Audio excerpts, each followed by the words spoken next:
It was a quiet evening in December. I was stringing Christmas lights, trying to make our small apartment feel festive. Hannah had asked for a tree, a real one. So I bought a small one, just 4 feet tall. But it was ours. Hannah was on the couch, reading a book, her stuffed bear beside her. The scene was peaceful, normal, the kind of moment I'd always wanted for us. Then my phone lit up with a message I would never forget. I'm Olivia. I'm 34. A single mother who has fought for my daughter every single day.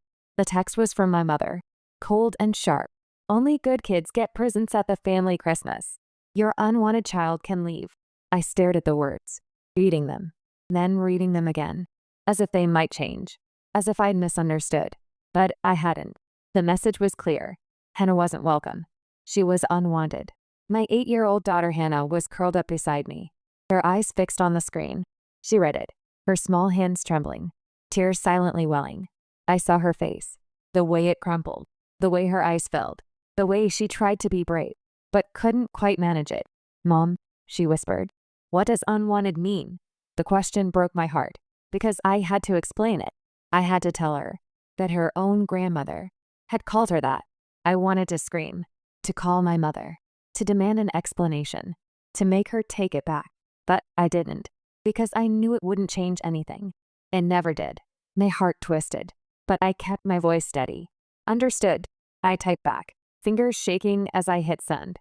I had spent thousands on gifts for the family, toys for my sister's kids, clothes for her, jewelry for my parents. Every year, I paid for their perfect Christmas. This was the thanks I got. My daughter shamed, dismissed as if she were nothing. I opened the shopping app, scrolled to the order confirmation, and clicked cancel all. A confirmation email arrived instantly. 15 minutes later, my phone rang. It was the delivery driver. Voice calm, but curious. Can you confirm the cancellation? All today's gift orders for the Campbell family? I paused, glancing at my daughter's tear-streaked face. Then I said, yes, confirmed. They had no idea what was coming. Their precious Christmas was about to unravel, and I wouldn't lift a finger to stop it. I canceled all their Christmas gifts. After years of funding their perfect holidays, after they called my daughter unwanted, I chose silence over confrontation. I chose to protect my child over saving their celebration. Am I the asshole? Let me tell you what happened next, because the story doesn't end with a canceled order. It was only the beginning. That text wasn't a shock, not when I thought back to how they had always treated Hannah. I sat on the couch. My daughter's tear-streaked face burned into my memory, and the recollections came flooding in. Growing up, my sister and her children were always the golden ones. In my parents' eyes, I was the screw-up, the single mom daring to raise a child alone. Hannah, my sweet 8-year-old, bore the consequences. It started years ago, when Hannah was barely walking. My mom would dote on my sister's son, showering him with toys, while Hannah received hand-me-downs, or nothing at all. I remember one Easter. Hannah was 4. She had spent the morning coloring eggs, her little hands stained with dye. She proudly showed my mom her basket. 6 eggs, each one a different color. My mom barely looked, just said, "That's nice, honey," then turned to Charlotte's son, who had store-bought chocolate bunnies. "Look at these," she cooed. "Aren't you the luckiest boy?" Hannah's smile faded. She clutched her basket, looking from her eggs to the chocolate, her small shoulders slumping. At family dinners, my dad would lift my sister's daughter onto his shoulders, laughing, but barely glance at Hannah. She'd tug at his sleeve, offering a shy smile, only to be ignored. One Thanksgiving, Hannah tried to help set the table. She was 6, carefully placing napkins beside each plate. My dad watched her, then said, "Let the adults handle it, sweetheart," gently but firmly moving her aside. Charlotte's daughter, the same age, was allowed to help. My mom praised her. Such a big helper. While Hannah sat on the couch, watching, her small hands folded in her lap, I'd tell myself it was just their way, that eventually they'd come around. They never did. Last Christmas, Hannah spent hours making a card for my parents, gluing glitter, drawing a reindeer. She handed it to my mom, eyes bright with hope. My mom glanced at it, muttered, "Nice," and set it aside, to praise my sister's children for their store-bought gifts. Hannah didn't cry, but I saw her shoulders slump. Another time, she helped my dad string lights on the porch, her small hands fumbling with the cords. He didn't thank her, only barked at her to hurry. My sister was always the center of attention. She swooped in with her kids. Suddenly, Hannah was invisible again. I tried to shield Hannah, but it still hurt her. She would ask, "Why don't Grandma and Grandpa like me?" I hugged her tight, saying, "They're just busy." But the lie tasted bitter. I wanted to believe they would see her worth someday. Instead, they doubled down. They treated her like an outsider, in her own family. The worst part? I had been funding their perfect holidays for years. Every Christmas, I covered the feast. Roast turkey, mashed potatoes, pies, the works. I bought gifts for everyone. Action figures for my sister's son, balls for her daughter, even a gold necklace for my mom. One year, I dropped thousands of dollars, thinking it might earn Hannah a place in their hearts. I remember that Christmas. 3 years ago, I had just landed a big design contract. For the first time in years, I had extra money. I thought, maybe this is it. Maybe if I go all out, they'll finally see us. I hired a caterer, ordered a 20-pound turkey, 3 different pies, the works. I spent days shopping for gifts. A gaming console for Charlotte's son, a designer handbag for Charlotte, a watch for my dad, that gold necklace for my mom. For Hannah, I bought a small doll, one I could afford. After spending so much on them, on Christmas morning, I watched them open their gifts. Smiles all around. Thank yous. Hugs. Then they turned to Charlotte's kids. More gifts. More excitement. Hannah sat quietly, holding her doll, watching. My mom noticed her. Finally. "Oh, Hannah, what did you get?" Hannah held up the doll. A small smile. "That's nice," my mom said. Then turned back to Charlotte's daughter, who was showing off a new dress. I felt something crack inside me, but I smiled. I thanked them for coming. It cleaned up. I drove home. In the car, Hannah was quiet, her doll in her lap. "Did you have fun, sweetheart?" I asked. She nodded, but her eyes were sad. I emailed caterers, booked decorators, ordered presents, all while juggling my freelance design work. Last year alone, I spent $4,000 on their Christmas, down to the twinkling lights on their Tucson ranch house. I remember the stress, working late nights, taking on extra projects, just to afford their perfect holiday. While Hannah needed new winter boots, I put it off. Sitting there, staring at my phone, I opened my email to check the canceled gift order. The confirmation stared back. Toys clothes, a watch for my dad, all gone. I had poured so much into this family, and they had the audacity to call my daughter unwanted. My sister's children got new bikes last Christmas, while Hannah received only a pat on the head.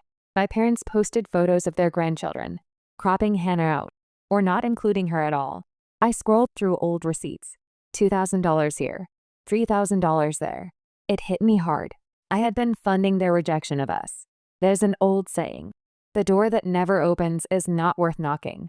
I had been knocking for years, hoping they would finally see us, see Hannah. But the door remained closed. Hannah came into the room, clutching her stuffed bear. "Mom, are we going to Grandma's for Christmas?" Her voice was small, as if she already knew the answer. I pulled her close, her hair soft against my cheek. "No, sweetheart. We're staying home this year." She nodded, but her eyes were distant. I wanted to scream, to call my parents and demand why they treated her this way. Instead, I kissed her forehead, promising myself I would protect her from their cruelty. My sister was no better. She arrived at family events in designer clothes, her kids decked out in matching outfits, while I scraped by just to keep Hannah in school supplies. She never stood up for Hannah, never told our parents to stop favoring her children. I remembered a barbecue 2 summers ago, when Hannah offered her a flower she had picked. My sister smiled thinly, said cute, and returned to her phone. But there were other moments, smaller cuts, that added up over time. Hannah's 6th birthday. I threw a small party. My parents said they'd come, but they canceled last minute. Charlotte's son had a soccer game. They couldn't miss it. Hannah didn't cry, but I saw her face fall when I told her they weren't coming. "Maybe next year," she said softly, as if trying to comfort me. The next week, Charlotte's son had his birthday party. My parents were there, front and center, taking photos, posting on social media. Hannah wasn't invited. They never did. I closed my laptop. The canceled order confirmation still open. Hannah deserved better than this family. I had spent years trying to buy their love, hoping it would make them see her. But that text, those cold words about my daughter, snapped something in me. They didn't deserve her, and they certainly didn't deserve my money. I wasn't just angry. I was done. Christmas morning was warm and quiet in our little corner of Tucson. Hannah and I stayed home, the scent of gingerbread cookies filling the kitchen.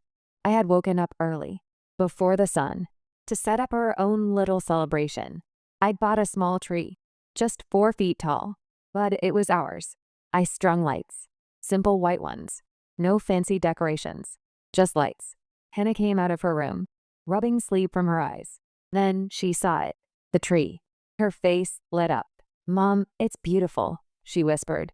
We spent the morning baking. My daughter had flour dusting her cheeks. She giggled as she shaped dough into stars. I watched her, really watched her. The way she concentrated, her tongue sticking out slightly. The way she smiled when a star came out perfect. This was the Hannah they never saw. We'd set up a small tree in the living room, its lights twinkling softly. I popped a classic holiday movie into the player, and we curled up on the couch, her head resting against my shoulder. For the first time in years, there was no tension, no waiting for rejection, no hoping for acceptance that would never come. It was the kind of peace I had always wanted for her, far from the family's judgment. I felt a weight lift, one I hadn't realized I was carrying. We didn't need them. We never did. My phone buzzed, pulling me out of the moment. A notification from my mom popped up, a photo of their Christmas party at the ranch house. The table was laden with food I had paid for in years past. Glazed ham, creamy potatoes, pecan pie. The outdoor fireplace glowed. It cast shadows on my sister's children as they ran around in new sweaters. The caption read, "Waiting for the magic." I scrolled through more pictures.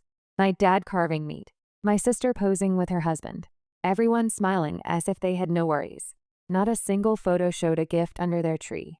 I smirked, knowing why. Hannah glanced at my phone, curiosity in her eyes. "Are they having fun?" she asked softly. I tucked a strand of her hair behind her ear. "They're doing their thing, sweetheart," I said, keeping my tone light. I wasn't about to let their nonsense ruin our day.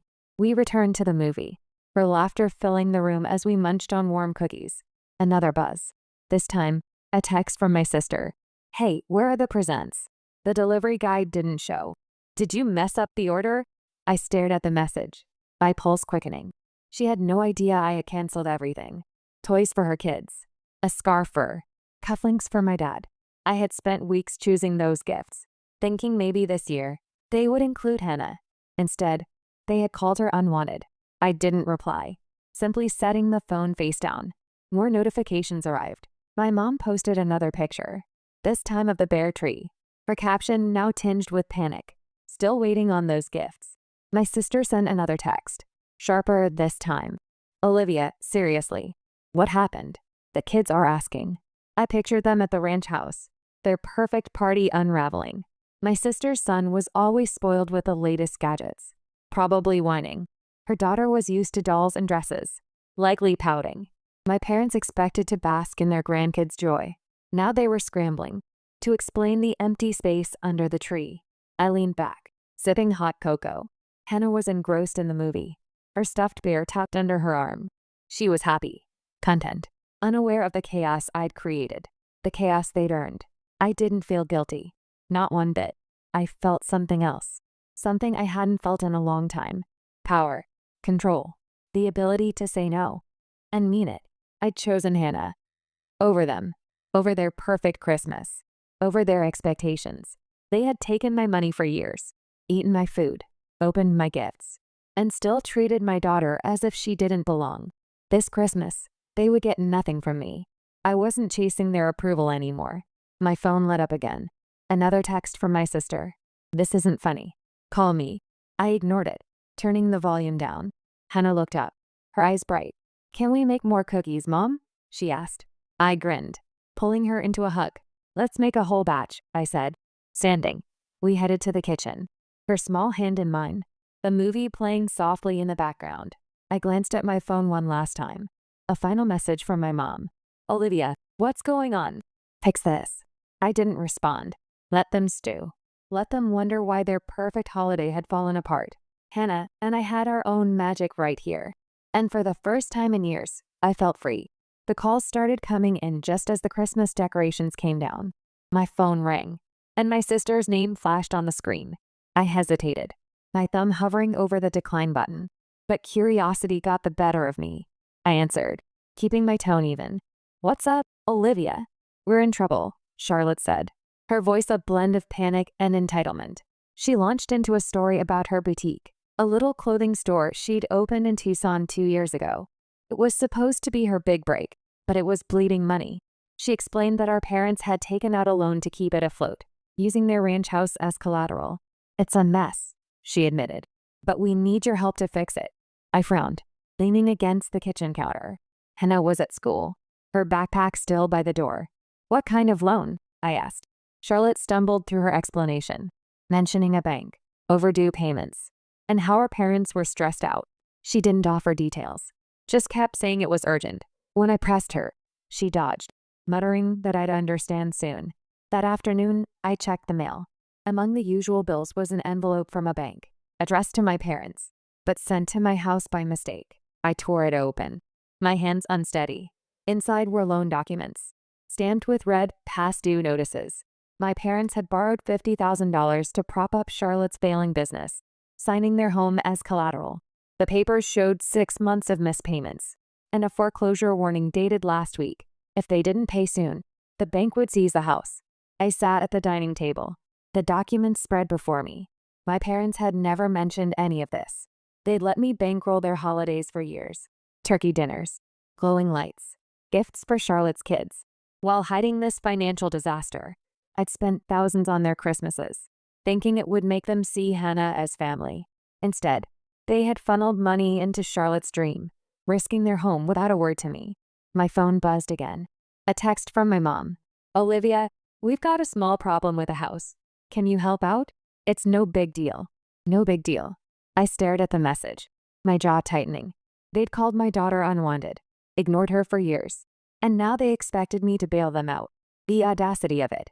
The entitlement, the complete lack of self-awareness. They'd hurt my child, repeatedly, systematically, for years, and they thought I'd still rescue them. I almost called Charlotte back to demand answers, but stopped myself. I needed time to think. I thought about Hannah, her face, her resilience, her ability to keep going, even when they hurt her. But I didn't want her to learn to expect less.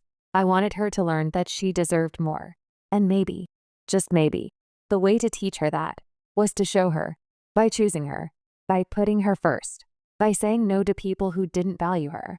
I remembered the last time I'd helped them, 3 years ago, when Dad's truck broke down, and I paid the repair bill, $2,000 I couldn't really spare. I had been saving that money for Hannah's school supplies, for new clothes, for the things she needed. But my dad called, his voice urgent. "The truck won't start. I need it for work. Can you help?" I didn't hesitate. I transferred the money. They'd promised to repay me, but I never saw a cent. Months passed. I mentioned it once, casually. "Hey, about that $2,000. My mom's face changed.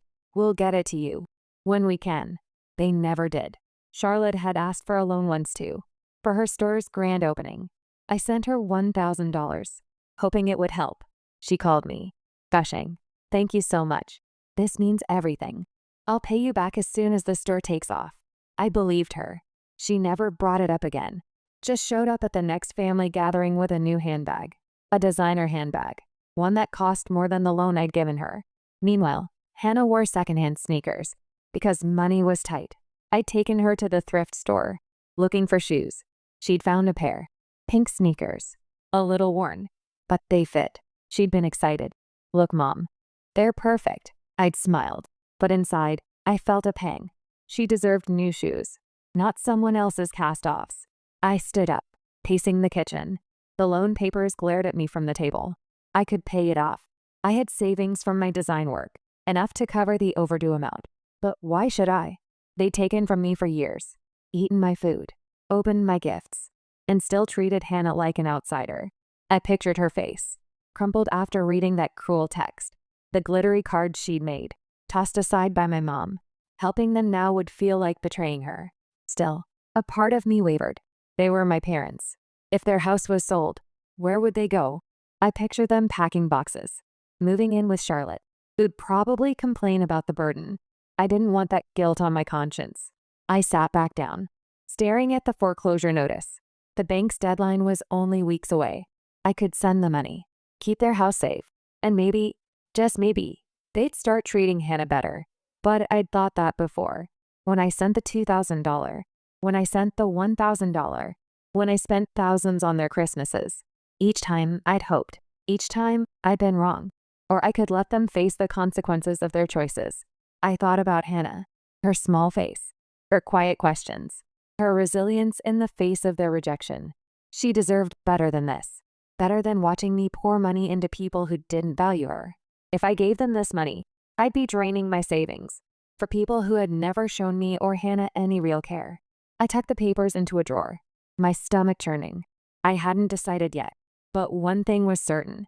They didn't get to treat my daughter like garbage and still expect me to save them.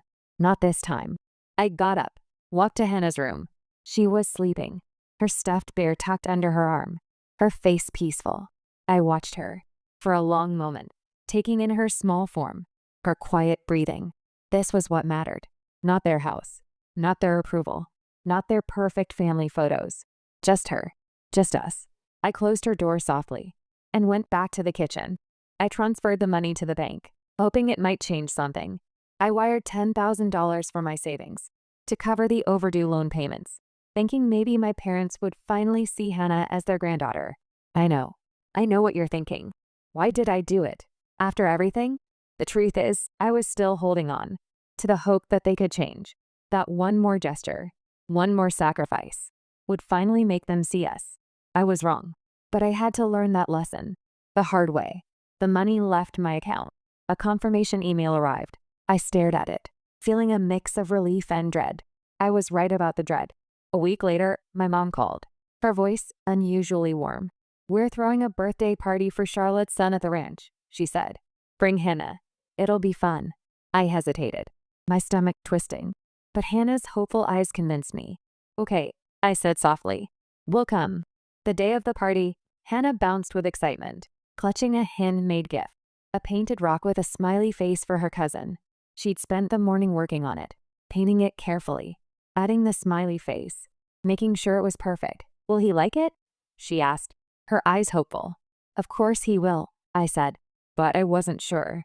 I drove us to my parents' house in Tucson, the familiar ranch-style home standing under the bright desert sun.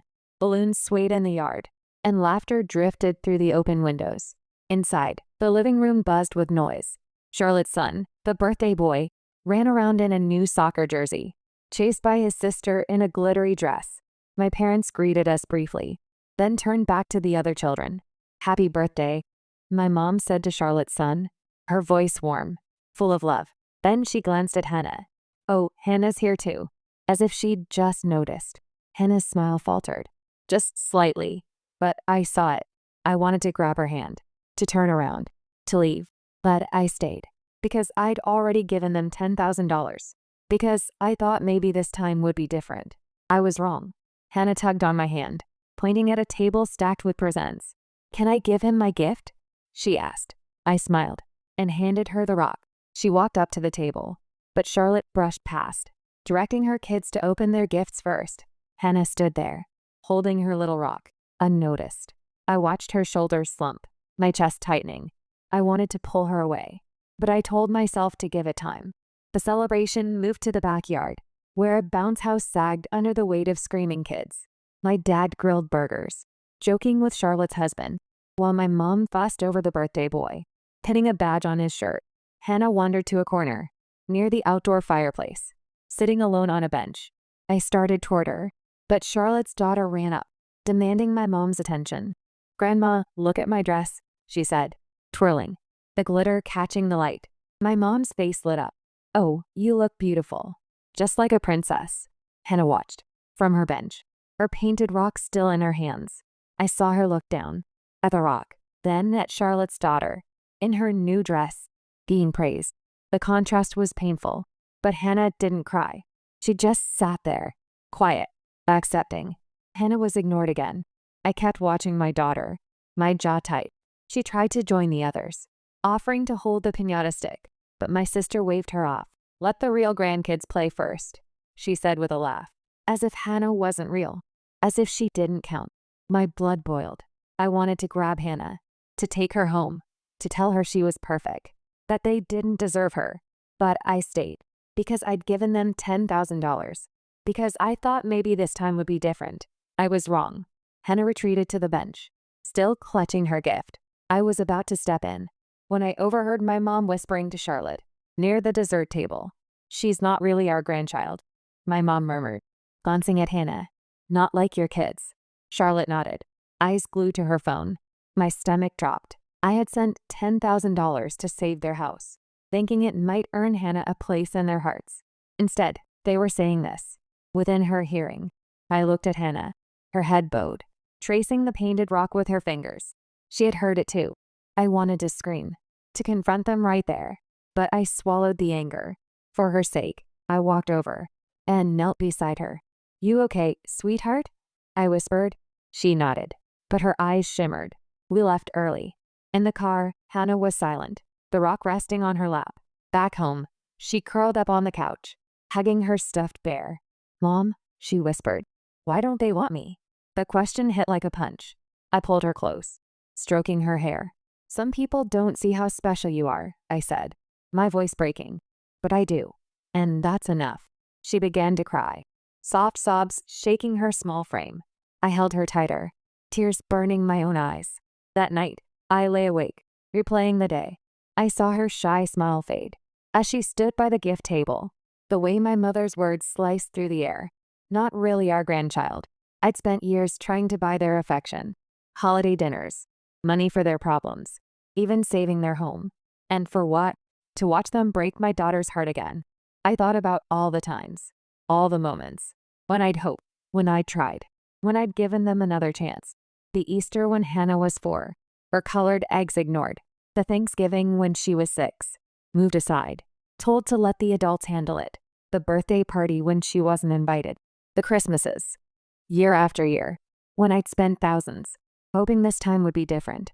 The $2,000 for the truck, the $1,000 for Charlotte's store, the $10,000 for their house. Each time I'd thought, maybe this time, maybe this gesture will finally make them see yes. Each time I'd been wrong. The anger I'd buried for years hardened into resolve. I had given them one last chance, and they failed. I wouldn't let Hannah be hurt anymore. They didn't deserve her, or me. I got out of bed, opened my laptop, and checked my bank account. The $10,000 was gone, but nothing had changed. My family was still the same. Selfish, cruel, blind to my daughter's worth. I closed the laptop, my hand steady. I was done waiting for them to change. I was done hoping, done trying, done giving them chances they didn't deserve. From now on, my energy, my money, my love would go to Hannah, to us, to the life we were building. Without them, the new year brought another wave of desperate texts from my family. My phone buzzed nonstop. First from my mom, "Olivia, we need to talk. It's urgent." Then from Charlotte, "The store is in trouble again. Please, we need you." I stared at the screen, my stomach knotting. I'd already sent $10,000 to save their house from foreclosure. Now they wanted more. I didn't reply, letting the messages pile up. A few days later, I met my friend Laura at a cafe in Tucson. She'd been my rock since high school. Steady, blunt, and loyal. I called her, my voice shaking. "Can we meet? I need to talk." She didn't hesitate. Of course. When? We met at our usual spot, a small cafe downtown. Quiet, private. I sat across from her, my hands wrapped around my coffee cup, trying to find the words. I told her everything. The cruel text about Hannah, the canceled Christmas, the birthday party where my mom said my daughter wasn't really our grandchild, and the loan I'd paid off. I told her about the $10,000, about how I'd hoped it would change things, about how it hadn't. Laura listened, eyes narrowing as she took a slow sip of her latte. When I finished, she was quiet, for a long moment. Then she set down her cup, leaned forward. "They've been using you for years," she said flatly. "You paid for their holidays, their house, and they still treat Hannah like she's nothing. Stop rescuing them. Protect your girl." Her words landed hard. I felt them, like a physical blow, because I knew she was right. I'd known it for a while, but hearing it out loud from someone who cared about me, made it real. I thought if I just tried harder, I said, my voice small. Trying harder doesn't fix people who don't want to be fixed, Laura said. You can't buy their love. You can't earn their respect, not when they've already decided you don't deserve it. She reached across the table, took my hand. Olivia, you're a good mother. You're a good person. You don't need their approval. Hannah doesn't need their approval. You both deserve better than this. I felt tears, but I didn't let them fall. Not there. Not yet. Laura was right. I'd spent so much money, time, and hope trying to make my family love Hannah, but they kept taking, giving nothing back, except hurt. I remembered my daughter's quiet sobs after that party, her small voice asking why they didn't want her. I couldn't let that happen again. Back home, I checked the mail, half expecting another bank notice. Sure enough, there it was, an envelope addressed to my parents, but sent to my house by mistake. My hands trembled as I opened it.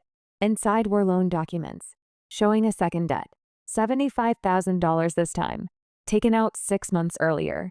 For Charlotte's boutique, like before, their ranch house was listed as collateral, but this balance was worse, 8 months delinquent, foreclosure imminent. They hadn't told me a word about it, not even when I'd paid off the first one. I sat at my kitchen table. The papers spread like evidence of betrayal. I read through them, carefully, line by line. The loan amount, $75,000, taken out 6 months ago, right after I'd paid off the first one. They'd known. They'd known they had another loan. When they asked me for help with the first one, they'd known, and they'd said nothing.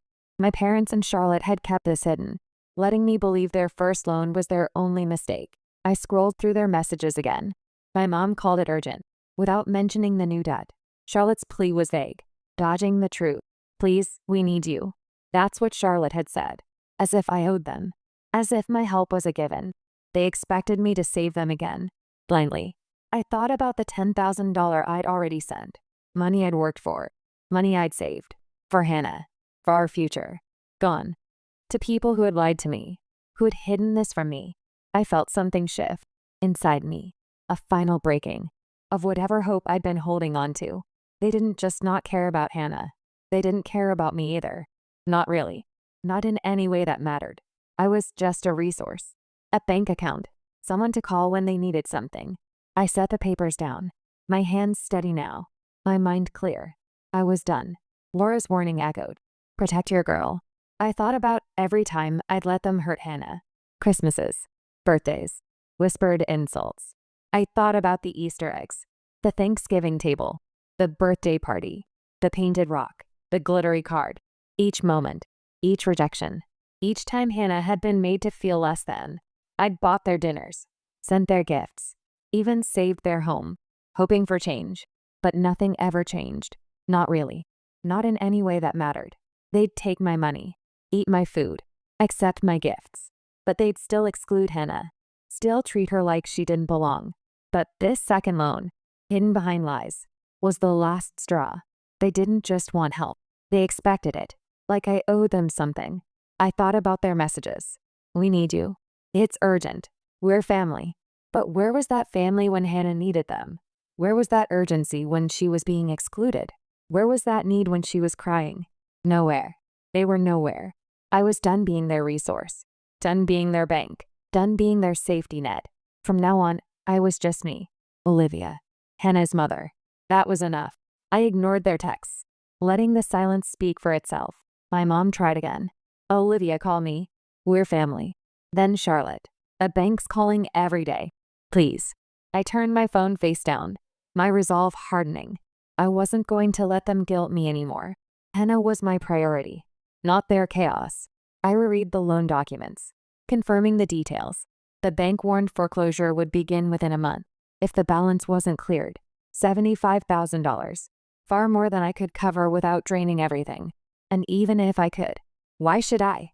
They'd lied again, all while treating my daughter like she didn't belong. For a moment, I imagined confronting them, driving to the ranch, laying the papers on the table, asking my mom why she'd said Hannah wasn't really her grandchild, asking Charlotte how she'd let them risk their home for her failing store, and looking my dad in the eye to ask why he never defended us. The thought didn't scare me anymore. It steadied me. That evening, I called Laura again. I'm done with their games, I told her. They're begging for help, but they hid this new loan from me. She didn't hesitate. Good, she said. You don't owe them anything. Hannah needs a mother who puts her first, not a family that bleeds you dry. Her words anchored me. I wasn't just angry anymore. I was ready. I gathered the paperwork, both loans, and placed them in a folder. I checked my bank account. The $10,000 I'd sent was long gone. I looked toward Hannah's room, where she slept, curled around her stuffed bear. She deserved better than this cycle of lies and guilt. I wasn't going to let my family's greed define her life, or mine. I stood, my decision solid. I'd face my parents and Charlotte soon, not to rescue them, but to tell them the truth. I was done. They'd crossed too many lines, and I wasn't going to let Hannah pay for their selfishness any longer. I remembered the saying, the door that never opens is not worth knocking. I had been knocking for years, hoping they would finally see us, see Hannah, but the door remained closed, and I finally understood. It was time to stop knocking, time to walk away. They showed up unannounced, standing in my driveway as if nothing had happened. My mom and dad, clutching a folder of papers, knocked on my door. Hannah was at school, and I was grateful for that. I didn't want her to witness this. I opened the door, my face hard. What do you want? I asked, my tone cold. My mom stepped forward, her eyes pleading. Olivia, the house is going up for auction next week, she said, holding out the folder. We need your support to stop it. My dad stood behind her, silent, his hands buried in his pockets. I took the papers, recognizing the bank's logo from the second loan I'd uncovered. The notice confirmed the foreclosure date, with $75,000 still unpaid. I let them in, not because I wanted to, but because there were things I needed to say. We sat at my kitchen table, the folder between us. Why should I step in? I asked evenly. You've ignored Hannah her whole life. You called her unwanted in a text. You said she wasn't really your grandchild at that party. And now you expect me to save your house? My mom's face crumpled. We didn't mean it like that, she stammered. We're family, Olivia. We're desperate. My dad finally spoke, his voice rough. We've always been there for you. I let out a bitter laugh. There for me? I paid for your Christmases, birthdays, dinners, your gifts. I wired $10,000 to save your home once already. And you still treat my daughter like she's invisible. I stood, pacing the small kitchen. Hannah made you cards, helped with your holiday decorations, and you barely looked at her. You poured money into Charlotte's boutique, took out loans you couldn't afford, and hid it from me. I'm done being your bank. My mom began to cry, but I didn't soften. I thought of Hannah's quiet sobs, her painted rock ignored at the party, her trembling voice asking, why don't they want me? My resolve turned to steel. My dad tried again. If we lose the house, we'll have nowhere to go, he said. I shook my head. You should have thought of that before risking it for Charlotte's door. You chose her over Hannah, over me. You're on your own now. I handed back the folder, my hand steady. They froze as I opened the door. Leave, I said. My mom clutched the papers and walked out beside my dad, without another word. That night, I blocked their numbers, along with Charlotte's. I sat on my couch, phone in hand, going through my contacts, one by one. My mom, blocked. My dad, blocked. Charlotte, blocked. Each tap of the screen felt like a release, like letting go of something heavy. I unfollowed them on social media, their perfect family photos vanishing from my feed. I scrolled through, one last time, seeing the photos they posted, the ones with Charlotte's kids, the ones without Hannah, the ones that told a story of a perfect family that didn't include us. I unfollowed, unfriended, removed myself from their narrative. It felt like cutting a chain I'd dragged for years. I set my phone down and just sat there, in the quiet, in the peace.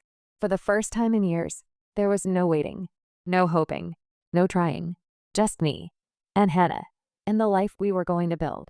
Without them, I felt lighter, freer, like I could finally breathe. A week later, Laura told me the ranch house had been sold at auction. My parents had moved in with Charlotte, crammed into her small apartment with her kids and husband. She'd heard it from a mutual friend, who'd heard it from someone else. The news had spread through the small circles of Tucson. Are you okay? Laura asked, her voice careful. I thought about it, really thought about it. Was I okay? Yes, I was. I didn't feel guilty. They'd made their choices, and I'd made mine. They'd chosen to exclude Hannah, to call her unwanted, to treat her like she didn't belong. They'd chosen to lie about their debts, to hide their financial problems, to expect me to rescue them. They'd chosen Charlotte over Hannah, over me, over and over again. And I'd chosen Hannah over them, over their approval, over their expectations. I'd chosen us over them, and I was okay with that. More than okay. I was at peace with it. The ranch house was gone, but so was the weight of trying, of hoping, of waiting for them to change. I felt lighter, freer, like I could finally breathe. They'd made their choices, and I'd made mine, and mine was the right one. Hannah and I settled into a new rhythm. It took time to adjust, to let go of the old patterns, the old expectations. But slowly, we found our way. One evening, we stood in our kitchen, mixing dough for chocolate chip cookies. The Tucson sunset streamed through the window, painting the room in warm orange light. Hannah giggled, sneaking a piece of dough, her eyes bright. "Mom, can we make these every week?" she asked. "Of course," I said. "We can make whatever you want." She smiled, a real smile, the kind I hadn't seen in a while, the kind that reached her eyes. We set up our little Christmas tree, its lights flickering like stars. Hannah had made ornaments, out of paper, and glitter, and string, each one different, each one hers. She hung them carefully, stepping back to admire her work. "It's perfect," she said, and it was. Not because it was fancy or expensive, but because it was ours, because it was made with love. As we baked, I watched her, my heart full. She was enough, more than enough. I thought about all the time I'd wasted, trying to earn their approval, trying to make them see her. But she didn't need them. She never did. She was perfect, just as she was. Creative, kind, resilient, beautiful. And I was finally seeing it, really seeing it, without their voices in my head, telling me she wasn't enough. She was more than enough. Looking back, I understood something vital. Family isn't about blood or shared holidays. It's about who shows up, who truly sees you, who loves you for who you are. My parents and Charlotte never did that for Hannah. They took my money, my time, my hope, and gave nothing but pain in return. But Hannah and I, we were a family. Small, imperfect, but real. I thought about Laura, her words, her support, her friendship. That was family, the kind that mattered. I thought about the people who had shown up over the years. Teachers who saw Hannah's potential, neighbors who were kind, friends who cared. Those were the people who mattered, not the ones who shared my DNA, but the ones who shared my values. Laura had been right all along. Protect your girl. And I would, not by fighting, not by arguing, not by trying to change them, but by walking away, by choosing us, by building a life that didn't include them. That was the real protection, not the kind that came from confrontation, but the kind that came from distance, from boundaries, from choosing peace over pain. I remembered the saying, "The door that never opens is not worth knocking." I had been knocking for years, but the door remained closed. So I quietly closed it myself. Finally, I could breathe. CTA, speed minus 10%, pitch +1. Thank you for listening to this story. If you're setting boundaries, choosing silence over noise, or protecting someone you love, you're not alone. This channel is dedicated to quiet justice, stories about dignity, self-worth, and the strength to walk away. If this resonated with you, please subscribe. Hit the bell to find your peace in the next story. Your support means everything. Thank you for being here.